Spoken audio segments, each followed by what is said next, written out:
नमस्कार। आज हम फिर उपस्थित हैं आपके समक्ष एक नई कहानी के साथ।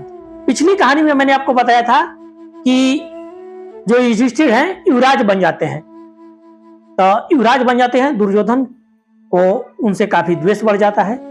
तो युवराज बनते हैं तो एक जगह पर युवराज को भेजा जाता है युधिष्ठिर को, और वहां पर दुर्योधन एक साजिश रचता है।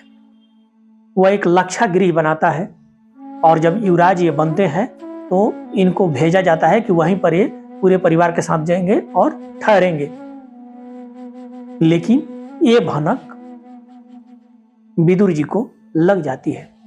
तब विदुर पांडवों को सचेत कर देते हैं और एक अपना दूत भेज करके वो एक सुरंग बनवा देते हैं। जब पांडव वहां जाते हैं और उस लक्षागृह में ठहरते हैं तो पांडवों को पहले से पता था कि ये लक्षागृह है, इसमें आग लगाया जाएगा।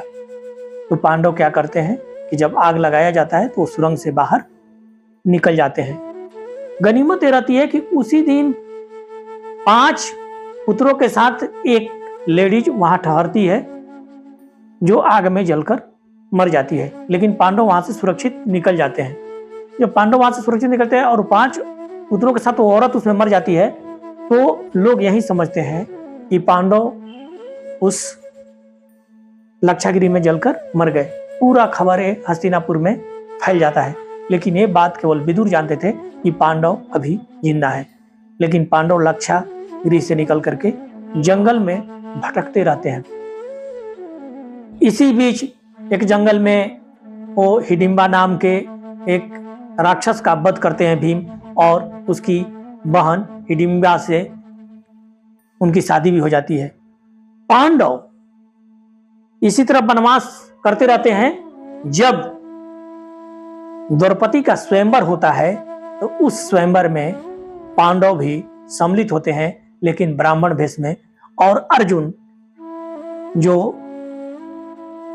शर्त था कि तेल में दे करके ऊपर टंगी मछली के आंख में बांध मारना है, उसको वो बेचते हैं और स्वयंवर को जीतते हैं और द्रौपदी से शादी करते हैं।